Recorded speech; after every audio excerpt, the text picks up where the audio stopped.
ആദ്യം വളരെയധികം ബുദ്ധിമുട്ടി, എന്നാൽ തളർന്നില്ല, തകർന്നില്ല. ഗംഭീരമായി ജനങ്ങൾക്കിടയിലേക്ക് ഇറങ്ങി സമഗ്ര കാര്യങ്ങളും പഠിച്ചെടുത്തു. അതോടുകൂടി CPMൻ്റെ കണ്ണിലെ കരടായി മാറി. സകല രീതിയിലും CPM വ്യക്തിപരമായി തകർക്കാനായിട്ടുള്ള ശ്രമങ്ങൾ നടത്തി. കാരണം പ്രൊഫഷണലി തകർക്കാൻ അവർക്ക് യാതൊരുവിധ മാർഗമോ അതിനുള്ള കാരണങ്ങളോ ഇല്ലായിരുന്നു. ഈ കൗൺസിലർ വെറും ഒരു കൗൺസിലറല്ല, മറിച്ച് ഒരു MLA മെറ്റീരിയലാണ് എന്ന് CPMന് മനസ്സിലായി. അങ്ങനെയുള്ള ഒരു കൗൺസിലറിനെ കുറിച്ചാണ് പറയാൻ പോകുന്നത്. BJPയുടെ പാപ്പനംകോട് വാർഡിലെ ജനങ്ങൾ മനസ്സിലേറ്റിയ ആശാനാഥ് എന്ന് പറയുന്ന ഒരു കൗൺസിലറാണ് ആ കൗൺസിലർ. ആശാനാഥ് എന്ന് പറയുമ്പോൾ തന്നെ നമുക്കെല്ലാവർക്കും അറിയാം, ആശാനാഥ് എല്ലാവർക്കും സുപരിചിതയുമാണ്. കാരണം സോഷ്യൽ മീഡിയയിൽ BJP കൗൺസിലർമാരിൽ ഇത്രയധികം ഓളമുണ്ടാക്കിയ ഒരു കൗൺസിലർ വേറെ ഉണ്ടാകില്ല എന്നുള്ളതാണ് പ്രധാനപ്പെട്ട കാര്യമെന്ന് പറയുന്നത്. സോഷ്യൽ മീഡിയയിൽ ആശാനാഥ് ഉണ്ടാക്കിയ ഓളം അത് വെറും സോഷ്യൽ മീഡിയ ഓളം മാത്രമല്ല, മറിച്ച് ആശാനാഥിൻ്റെ പ്രവർത്തനത്തിലെ വൈഭവം കൊണ്ടുകൂടെ വന്ന ഓളമാണ് എന്ന് CPM വൈകാതെ തന്നെ തിരിച്ചറിയുന്നുണ്ടായിരുന്നു. ഒരു പെൺകുട്ടി നിരന്തരം സോഷ്യൽ മീഡിയയിൽ ചിത്രങ്ങൾ പോസ്റ്റ് ചെയ്യുന്നു. ആ ചിത്രങ്ങൾക്ക് ലൈക്കും ഷെയറും കുമിഞ്ഞുകൂടുന്നു. ആദ്യമൊന്നും CPM അത് കാര്യമായി എടുത്തില്ല. പക്ഷേ പിന്നീട് അവർക്ക് മനസ്സിലായി, ഇവളെ ഇങ്ങനെ വിട്ടാൽ വെറുതെ നമുക്ക് പണിയാകും എന്ന്. അങ്ങനെ ആശാനാഥ് എന്ന് പറയുന്ന കൗൺസിലറെ കടന്നാക്രമിക്കാൻ CPM പല വഴികളും നോക്കി. ഇനി ആരാണ് ഈ ആശാനാഥ്? ആശാനാഥ് ഇപ്പോൾ എവിടെയാണ് നിൽക്കുന്നത്? ആശാനാഥ് ഇത്തവണ ജയിക്കും എന്ന് കണ്ട് വീണ്ടും CPM ഏറ്റവും തറഞ്ഞമ്പരുമായി ഇറങ്ങിയിട്ടുണ്ട്. പാപ്പനംകോട് വാർഡിൽ ആക്സിഡൻ്റലി ആയിരുന്നു ആശാനാഥ് വിജയിക്കുന്നത്. ആശാനാഥിൻ്റെ അമ്മാവനായിട്ടുള്ള കൈമനം ചന്ദ്രൻ, ചരിത്രത്തിലാദ്യമായി പാപ്പനംകോട് വാർഡ് BJP പിടിച്ചെടുത്തത് കൈമനം ചന്ദ്രൻ്റെ നേതൃത്വത്തിലായിരുന്നു. അദ്ദേഹം അവിടെ കൗൺസിലറായി. ഏതു പാദയാത്രയിലും ആര് വിളിച്ചാലും ജനങ്ങൾക്ക് വേണ്ടി അദ്ദേഹം ഓടിയെത്തുമായിരുന്നു. അതിന് അദ്ദേഹത്തിൻ്റെ ആരോഗ്യ പ്രശ്നങ്ങളോ അല്ലെങ്കിൽ വ്യക്തിപരമായിട്ടുള്ള പ്രശ്നങ്ങളോ ഒന്നും തന്നെ അദ്ദേഹം പരിഗണിച്ചതേയില്ല. ജനങ്ങൾ എന്നുള്ള ഒരേ ഒരു വികാരം മാത്രമായിരുന്നു അദ്ദേഹത്തെ മുന്നിലേക്ക് നയിച്ചത്. പക്ഷേ ഒരു സുപ്രഭാതത്തിൽ അവിടെയുള്ള ജനങ്ങൾ കേൾക്കുന്നു, കൈമനം ചന്ദ്രൻ മരണപ്പെട്ടു എന്ന്. എങ്ങനെയാണ് അദ്ദേഹം മരണപ്പെട്ടത്? അദ്ദേഹം ഷോക്കേറ്റാണ് മരണപ്പെട്ടത്. അതിനുശേഷം ആരായിരിക്കും പാപ്പനംകോട് വാർഡിൽ ബൈ ഇലക്ഷന് നിൽക്കാൻ പോകുന്നത്? പല ഫോൺ കോളുകൾ, പല രീതിയിലുള്ള കൂടിയാലോചനകളെല്ലാം നടന്നു. ഒടുവിൽ നറുക്കു വീണത് കൈമനം ചന്ദ്രൻ്റെ അനന്തരവളായിട്ടുള്ള ആശാനാഥിനാണ്. ആ സമയത്ത് പഠിച്ച് ഒരു ജോലി നേടണം എന്നുള്ള ഒരൊറ്റ ചിന്ത മാത്രമായിരുന്നു ആശാനാഥിന് ഉണ്ടായിരുന്നത്. തിരുവനന്തപുരം വുമൻസ് കോളേജിൽ BSc കെമിസ്ട്രിയും അതിനുശേഷം കോപ്പറേറ്റീവ് കോളേജിൽ ബിസിനസ് മാനേജ്മെൻറ്റും അടക്കം പഠിച്ച് BM എല്ലാം എടുത്ത് ഒരു ജോലിക്കായി ശ്രമിച്ചു കൊണ്ടിരിക്കുകയായിരുന്നു ആശാനാഥ്. എന്നാൽ രാഷ്ട്രീയമായിട്ടുള്ള പാരമ്പര്യമുണ്ട്, സംഘടനയെ നയിക്കാനുള്ള കരുത്തുണ്ട്, കഴിവുണ്ട്. ഇത് മനസ്സിലാക്കിയ കൃത്യമായ BJP ആശാനാഥിനെ അവിടെ ബൈ ഇലക്ഷനിൽ മത്സരിപ്പിക്കാൻ തീരുമാനിക്കുകയായിരുന്നു.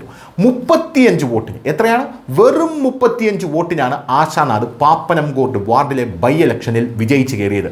പക്ഷേ പിന്നീട് നടന്നത് ചരിത്രമാണ്. ഈ വെറും 35 വോട്ടിന് ജയിച്ചു കയറിയ ആശാനാഥ് രണ്ടാമതും പാപ്പനംകോട് വാർഡിൻ്റെ കൗൺസിലറായി മത്സരിക്കാൻ നിന്നപ്പോൾ 1012 വോട്ട്, എത്രയാണ്? 1012 വോട്ടിൻ്റെ ഭൂരിപക്ഷത്തിലാണ് ജയിച്ചത്. വെറും 35 വോട്ടിൽ നിന്നും 1012 വോട്ടിലേക്ക് ആശാനാഥ് എങ്ങനെയാണ് നടന്ന് കയറിയത്? ആശാനാഥ് കൗൺസിലറായി പാപ്പനംകോട് വാർഡിൽ വന്നതിന് ശേഷം ആശാനാഥ് തന്നെ പറഞ്ഞ ഒരു കാര്യമുണ്ട്.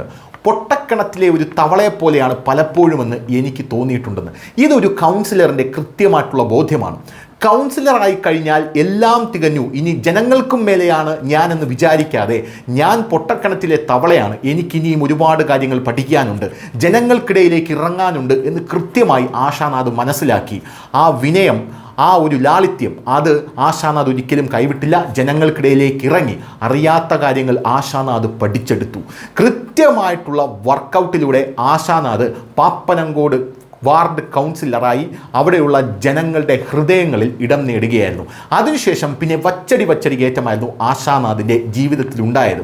ഇവർ ഒരു കൗൺസിലർ മെറ്റീരിയൽ അല്ല, മറിച്ചൊരു MLA മെറ്റീരിയലാണെന്ന് തിരിച്ചറിഞ്ഞ BJP കൃത്യമായി ആശാനാഥിനെ ചിറയിൻകീഴ് അസംബ്ലി കോൺസ്റ്റിറ്റ്യുവൻസിയിൽ മത്സരിക്കാനായി നിർത്തി.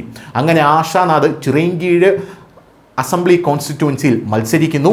അവിടെ എന്താണ് നടന്നത്? അതുവരെ BJP, അതായത് 2016 BJPയുടെ PP വാവ 19,478 വോട്ട് നേടി 14% വോട്ടോടുകൂടി 3-ാം സ്ഥാനത്തായിരുന്നു അവിടെ.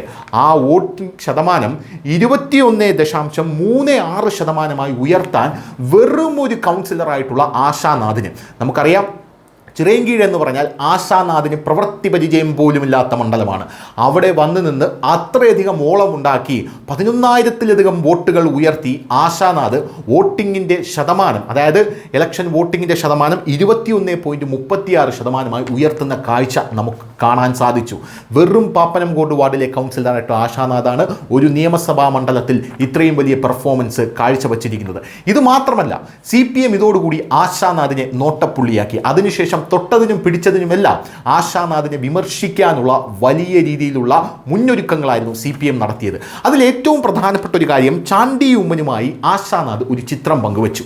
ചാണ്ടി ഉമ്മനുമായി പങ്കുവച്ച ചിത്രം CPM നേതാവായിട്ടുള്ള അനിൽകുമാർ സോഷ്യൽ മീഡിയയിൽ പോസ്റ്റ് ചെയ്ത് BJPയും കോൺഗ്രസും തമ്മിലുള്ള ബാന്ധവമാണ് ഇത് സൂചിപ്പിക്കുന്നത് എന്ന് കൃത്യമായി വിലയിരുത്തി. പക്ഷേ ആശാനാഥ് തന്നെ ആദ്യം പറഞ്ഞൊരു കാര്യമുണ്ട്. ആദ്യമൊക്കെ എനിക്കെതിരെ ചെറിയ വിവാദങ്ങളും പ്രതിഷേധങ്ങളും ഒക്കെ വരുമ്പോൾ എനിക്ക് വല്ലാത്ത രീതിയിൽ വിഷമം വരുമായിരുന്നു, എൻ്റെ കണ്ണിൽ നിന്നും കണ്ണുനീർ ഒഴുകി വരുമായിരുന്നു. പക്ഷേ ഇപ്പോഴതില്ല. ഇതാണ് രാഷ്ട്രീയം. ആശാനാഥ് അതിനെ പ്രതിരോധിച്ചത് എങ്ങനെയാണ് എന്നറിയാമോ? കൃത്യമായി ആശാനാഥ് നെഞ്ചും പിരിച്ചു നിന്ന് പറഞ്ഞു, അതായത് ഇത് അന്തംകമ്മികളുടെ ഒരു അടമാണ് എന്ന് ആശാനാഥ് പറഞ്ഞു.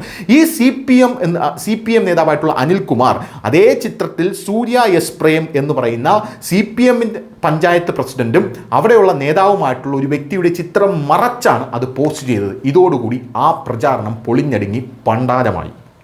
അതിനുശേഷം മേയർ ആര്യ രാജേന്ദ്രനെതിരെ പട നയിക്കാനും ആശാനാഥ് മുൻപന്തിയിൽ തന്നെ ഉണ്ടായിരുന്നു.